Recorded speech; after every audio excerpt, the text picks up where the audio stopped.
guys, it's Emily, and there's Kendall right there. And today we're going to be doing the TAKIS mukbang. We're just going to see what TAKIS tastes like. I haven't had TAKIS in a long time, actually. No.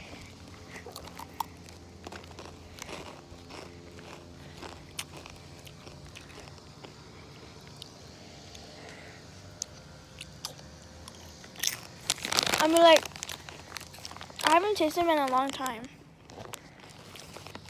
I mean, like, they're not spicy, because I eat spicy stuff. But they're alright. Actually, not that bad. And I eat TAKIS too. So here's the story. Last time I was picking up Kendall at school. And then